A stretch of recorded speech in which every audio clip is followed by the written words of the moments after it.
tal? ¿Cómo están? Qué gusto que se mantienen en la señal de Mega Noticias. Esta noche vamos a hablar de un decomiso histórico, 424,000 litros de metanfetamina. ¿En dónde cree? Sí, en Sinaloa. Y vamos a hablar de la polémica, 800 millones de pesos. ¿Para el CENTE o para Oaxaca? ¿O fue para costear un plantón? Quédese con nosotros, arrancamos la historia del mundo. Mega Noticias con Paco Ramírez.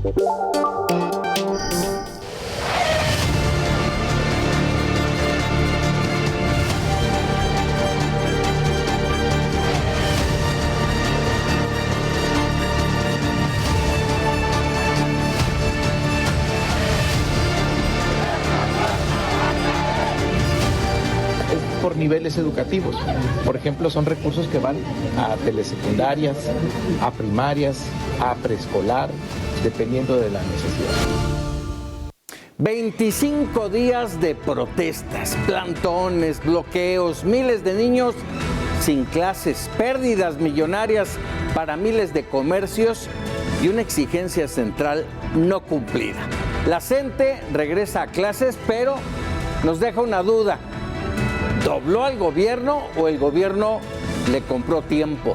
Porque la reforma al ISSSTE sigue viva, no desapareció la UCICAM, ni cambió el sistema de pensiones, aunque de la nada aparecieron 800 millones de pesos. Según la presidenta, no son para los maestros, sino para mejorar la educación en Oaxaca.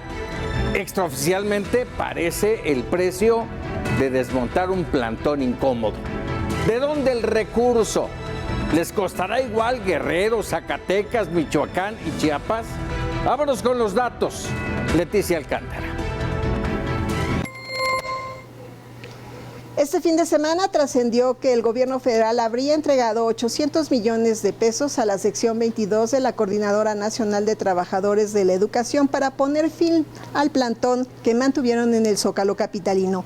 Hoy la presidenta Claudia Sheinbaum rechazó que el gobierno haya entregado estos recursos a la CENTE, pero reconoció que los 800 millones son para fortalecer la educación pública en Oaxaca mediante la creación de nuevas plazas docentes. Pero el sábado, el medio Infobae dio a conocer una minuta firmada por las autoridades federales y estatales de Oaxaca en la que mencionan la entrega de recursos al magisterio para atender las necesidades educativas con un presupuesto total equivalente al otorgado para el ciclo escolar 2025-2026. Es decir, otro presupuesto atado a la CENTE independientemente del etiquetado formal. Y para atajar dudas, el titular de la Secretaría de Educación Pública, Mario Delgado, aseguró que esos recursos forman parte del presupuesto federal destinado a atender el rezago educativo en entidades como Oaxaca, Chiapas y Guerrero. Delgado insistió en que el dinero no pasa por las organizaciones sindicales y rechazó que haya sido ofrecido como condición para que los maestros levantaran el plantón. La coordinadora no eroga absolutamente un peso. El gobierno, pues. Todo se hace con presupuesto de la Secretaría de Educación y no pasa por las manos del sindicato, ni por la CENTE ni por el CENTE. Todos son plazas del presupuesto federal. No hay ningún recurso para el sindicato. En entrevista con medios, José Altamirano, de la Comisión Política de la Sección 22 de Oaxaca, confirmó que este recurso es para rezago educativo y no para los docentes.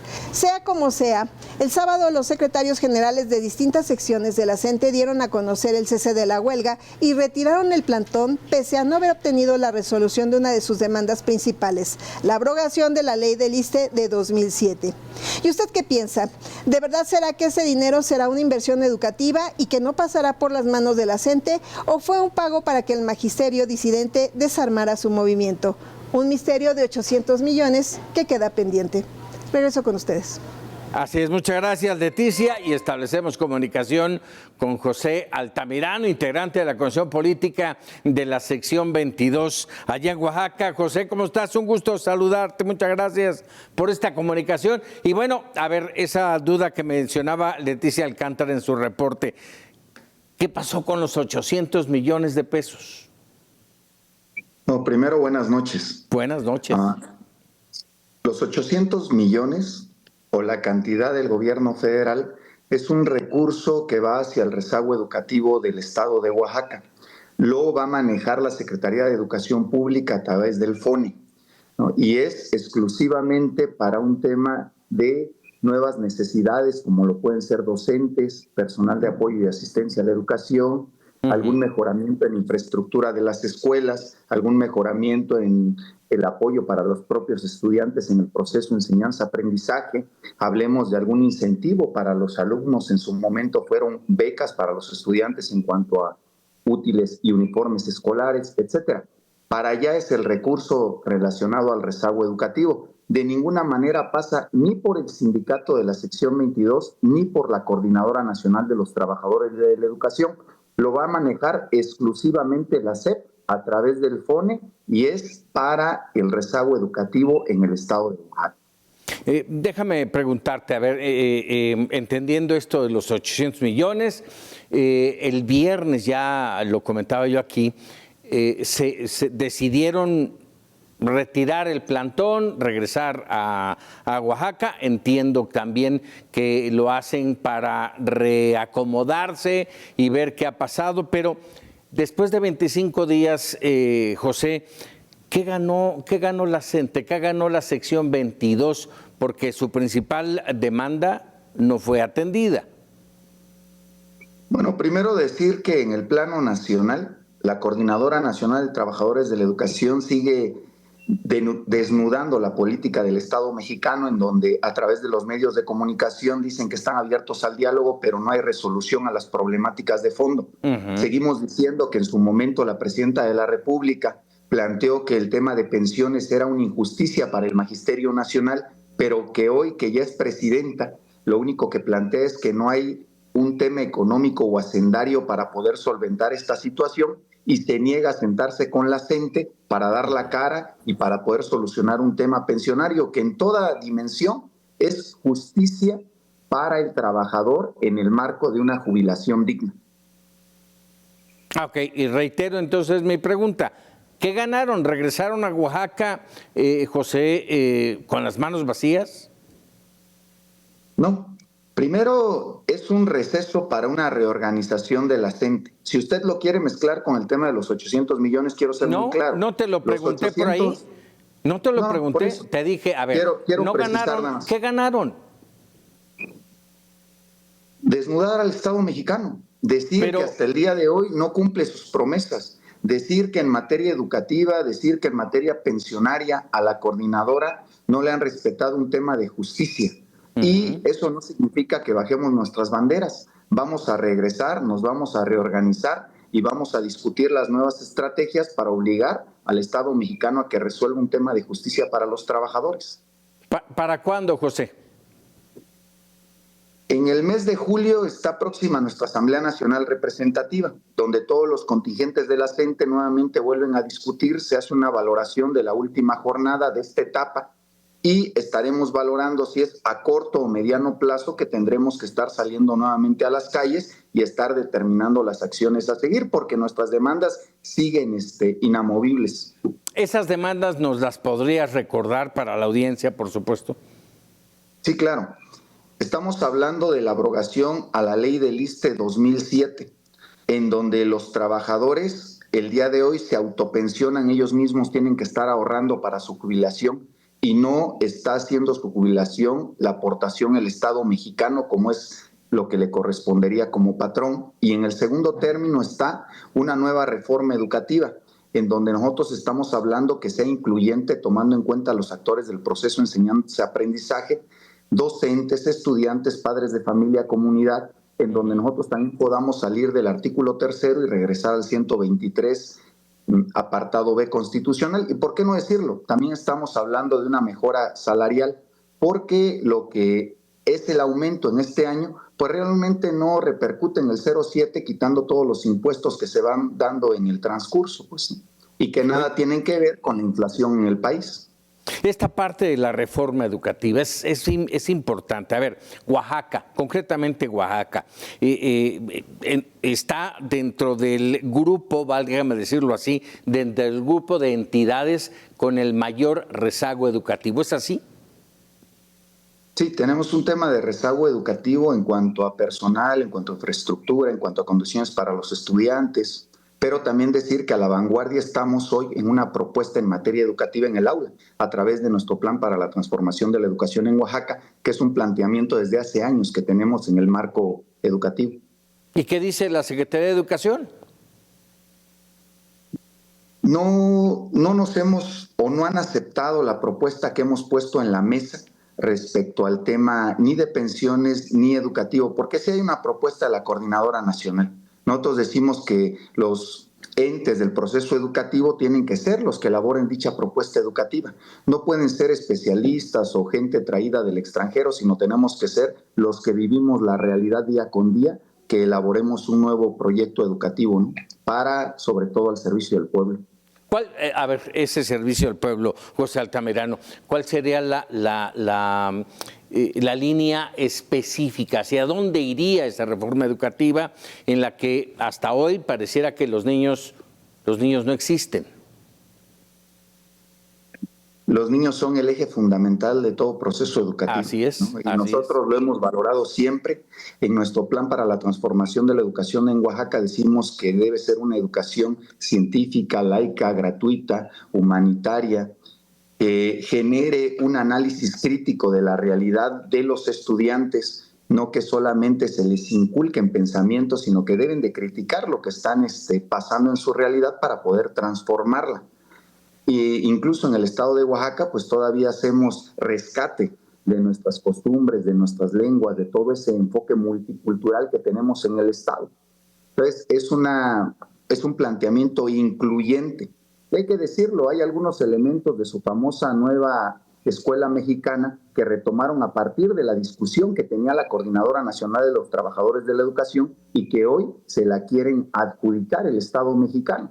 Y que está en un debate esa nueva escuela mexicana que ellos plantean, sobre todo visto desde el hecho filosófico-pedagógico de la educación, y que queremos debatirlo abiertamente. Pues. Sí, que además es una nueva escuela mexicana que no ha avanzado. Sobre todo que tiene contradicciones entre su filosofía y su acción, ¿no? Porque por un lado dicen debe haber procesos democráticos, por otro lado dicen debe haber temas incluyentes, pero ya en la acción hay temas punitivos, hay temas dogmáticos, ¿no? Déjame por último preguntarte esta abrogación de la ley del ISSSTE que ustedes están solicitando. ¿Qué les dice la autoridad? Porque aparentemente lo que dicen es que no es posible. Nos plantean que no hay una suficiencia económica para poder hacer la abrogación a la ley del ISSSTE. Pero cuando hacen ese planteamiento, nosotros decimos que también entendemos que tiene que ser paulatino, pero que en la mesa se plantee que va a ser un proceso que nos va a llevar a un sistema solidario de pensiones y que entendemos que debe ser paso a paso, pero tampoco quieren. Cuando se toque el concepto de abrogación, pues se niegan rotundamente a estar haciendo un planteamiento de cambio. ¿Sí sienten que hay capacidad económica? Nosotros creemos que tendría que haber la voluntad primero de decir, pues metámonos en un discurso en donde hay un cambio en una reforma hacendaria, en donde hay un cambio en una reforma fiscal para buscar que los trabajadores tengan condiciones, porque lo que hay que dejar en claro es que es un tema de justicia laboral para el trabajador, es decir, para que cuando tú te jubiles tengas algo digno, pues una vida digna. O sea, es justicia directamente para los trabajadores, pues. Por último, 800 millones de pesos, ¿sirven de algo para el rezago al que se enfrenta Oaxaca? Vamos a decirlo con claridad, sirve para resarcir una parte del rezago educativo que se tiene, ¿no? Pero recordar que en nuestro estado, Oaxaca, uno de los estados que se le ha complicado mucho el avance en materia de infraestructura, el avance en materia de docentes y administrativos y sobre todo las condiciones para nuestros estudiantes. Incluso ahí estamos debatiendo un tema en la mesa sobre la Comisión Federal de Electricidad, donde la propia federación se tenga que estar haciendo cargo de todos los costos que implica y no sean los propios padres de familia o los mismos profesores que tienen que estar pagando la luz eléctrica en cada una de sus escuelas. ¿Seguirá, José Altamirano, la presión sobre la presidenta Sheinbaum? Sí, es un acuerdo de nuestra Asamblea Nacional Representativa. En donde quiera que la presidenta esté, pues la CENTE se va a hacer presente y va a estar exigiendo una mesa. En donde hoy hay que decirlo muy claro, es más fácil estar recibiendo un pato que a las demandas de los trabajadores, que a las demandas de las madres buscadoras, que a las demandas de los 43 de Ayotzinapa y de diferentes movimientos sociales. Y eso me parece que es una burla hacia el movimiento social y sobre todo es una crisis política en donde vemos evidentemente que lo que se busca es la mercadotecnia internacional y no poder solucionar las demandas justas. José Altamirano, te agradezco enorme estos minutos para Mega Noticias. Gracias a ustedes por el espacio. Muchas gracias.